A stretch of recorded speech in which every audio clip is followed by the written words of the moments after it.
Mexican drug cartels recruit 19,300 new members every single year. That's 53 people per day walking into a system designed to turn human beings into weapons. Most of them are dead or in prison within 3 years, but the machine never stops grinding. Here's how someone goes from scrolling TikTok to pulling a trigger for money. You're 17 years old in Michoacan. Your father works construction when he can find it. Your mother cleans houses. You've got 2 younger sisters who need school supplies you can't afford. Every day you watch videos of guys your age wearing designer clothes, driving trucks that cost more than your house, surrounded by women who look like they stepped out of music videos.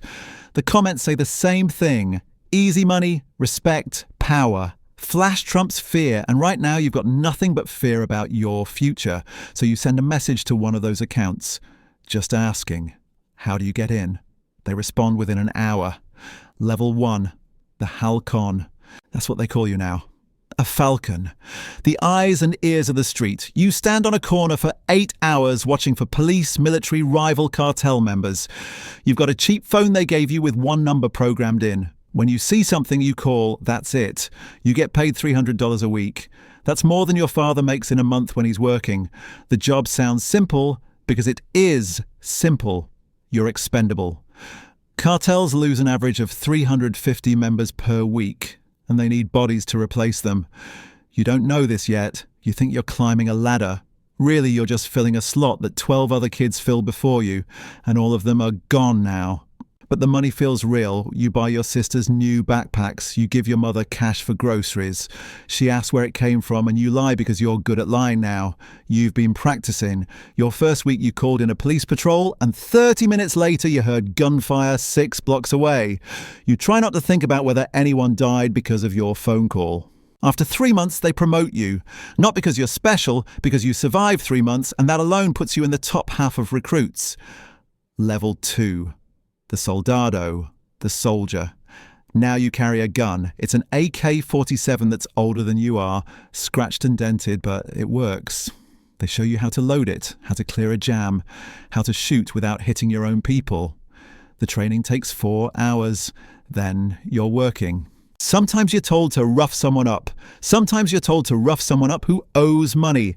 A shopkeeper who won't pay extortion. A dealer who's been skimming. You hit them hard enough that they remember, but not hard enough that they can't work tomorrow. There's math to it. The other soldiers tell you stories about guys who moved up, who became enforcers, commanders, even plaza bosses. They talk about the ones driving those trucks you saw in the videos. What they don't talk about are the ones who got killed last month, the ones who got arrested, the ones who just disappeared because they looked at someone wrong or said something stupid or were simply in the wrong place when a rival cartel rolled through. You're making $600 a week now. You moved your family to a better house. Your mother stopped asking questions. Your father looks at you differently. Not with pride exactly.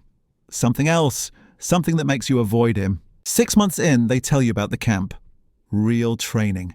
The kind that turns you into something more valuable, more dangerous. You say yes because saying no isn't really an option anymore, and because part of you wants to see how far you can go. Level 3. The training camp. It's in the mountains, 3 hours from anywhere on roads that don't exist on maps. There are 40 other recruits. Most of them are your age. A few are younger, 2 are women. Everyone looks scared, trying not to look scared. The instructors are different. These aren't street soldiers. These are men who move like they've killed more people than you've met in your entire life. Some of them are former special forces, Mexican army. A couple are rumored to be American military contractors. Nobody confirms it, but nobody denies it either. On the first day, they tell you the only way out is in a body bag. They're not joking. The training is 3 months of hell designed to break you down and rebuild you as something else. You learn weapons, not just how to shoot, but how to maintain them, how to clear malfunctions under stress, how to transition between rifles and pistols. You learn tactics, room clearing, ambushes, convoy operations. You learn to move as a unit because Sicarios don't work alone. You learn hand signals because screaming gives away your position. But the physical training isn't the worst part. The psychological conditioning is what really changes you. They show you videos of interrogations, executions, torture, hours of it. They make you watch until you stop flinching. They make you participate in exercises where you're beating training dummies while instructors scream at you. Then they graduate you to live targets, cartel enemies, informants, people who betray the organization. Your first kill isn't supposed to mean anything. That's what they tell you. It's just a job, just part of the business. Some recruits are told to kill a random person. Some kill a relative who crossed the cartel. One guy had to kill a puppy he'd been given to raise for 2 weeks. After the first one, the second one is easier. That's what everyone says. That's what you discover is true. You graduate. 37 recruits started. 22 finish. The others are dead, disappeared, or broken. You're given an AK-47 and assigned to a cell operating in Team Olympus. Level 4. The Sicario. You're no longer a soldier doing grunt work. You're a specialist now, an enforcer, a killer. Your cell has 8 men. You operate in teams of 4. 2 trucks, 4 men each, everyone armed with rifles and wearing tactical vests. You look like military. That's intentional. Civilians see you and think you're special forces. Sometimes you let them think that. Sometimes it helps. Your assignments come through encrypted messages. A name, a photo, a location. Sometimes there's context. This person stole from the cartel. This person is working with rivals. This person talked to police. Sometimes there's no explanation at all. Just a target. Your job isn't to ask questions. The operations are surgical when they can be. You wait outside someone's house at 4 in the morning. You follow someone for 3 days, learning their routine. You walk into a restaurant and put 2 bullets in the back of someone's head while they're eating breakfast. Other times, it's messy. Rival cartel members don't go quietly. They shoot back. You lose teammates. New ones replace them within days. Nobody talks about the dead. You learn that silence is how you survive psychologically. You make $1,200 a week now. You bought your mother a new house. You drive a truck that costs more than your father made in 10 years. You wear gold chains and expensive watches.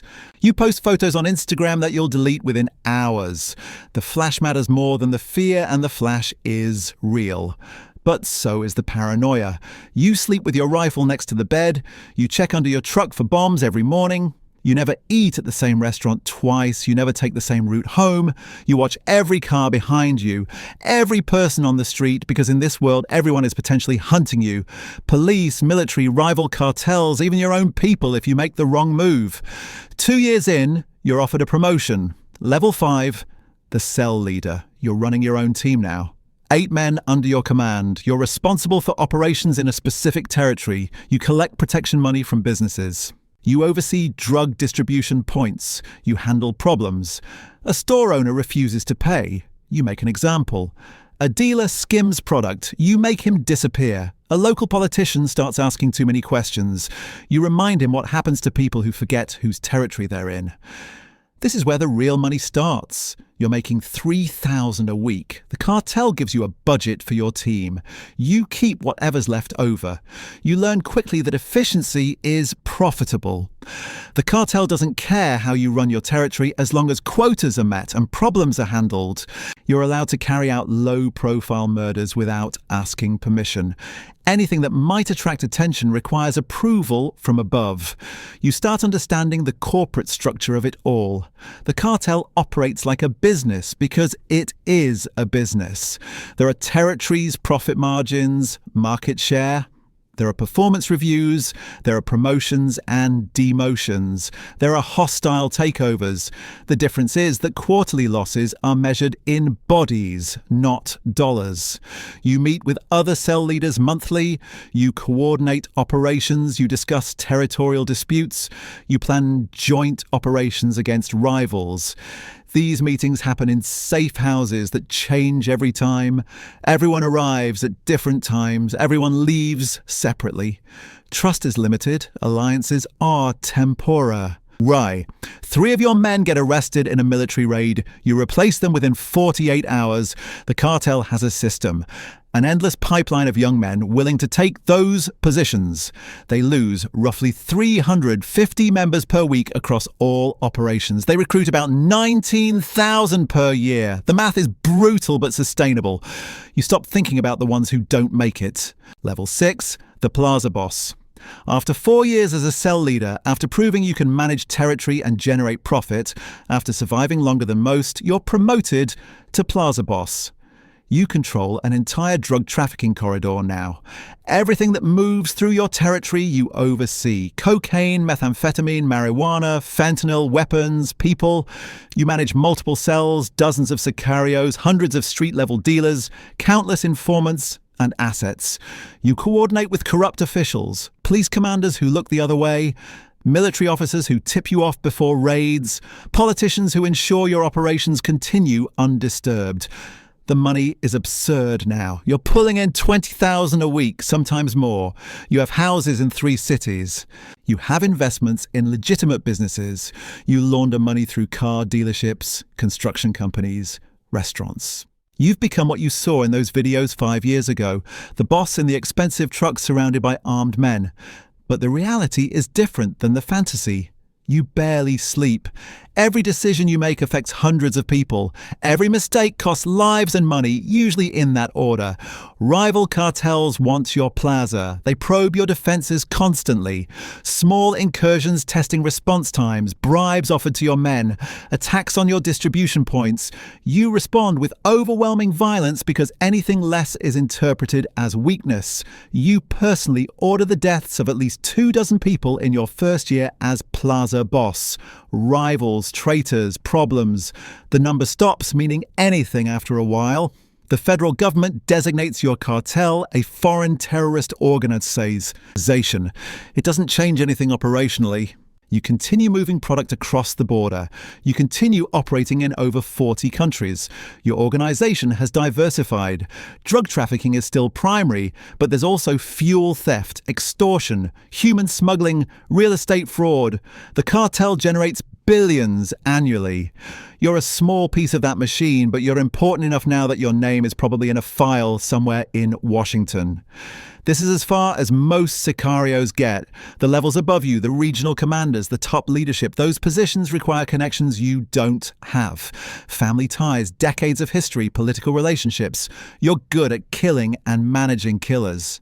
That gets you here. It doesn't get you higher, so this is where you stay, running your plaza, managing your territory, from someone in your own organization. The betrayal from someone in your own organization. The bullet you don't see coming. You're 28 years old and you've killed more people than you can count. You have everything you thought you wanted and nothing that actually matters. The cycle continues. Right now, someone is filling out a fake job application. Someone is clicking on a TikTok ad promising $600 a week. Someone is taking that first step into a world they don't understand. And the machine keeps running. They'll stand on that corner watching for police, thinking they're climbing a ladder when they're really just filling a temporary slot in a system that burns through human lives like fuel. Some will make it to Sicario. A few might become plaza bosses. Most will be dead or imprisoned before they turn 25. But tomorrow, 53 more will start the process anyway, because the math works for the cartel, even when it destroys everyone else.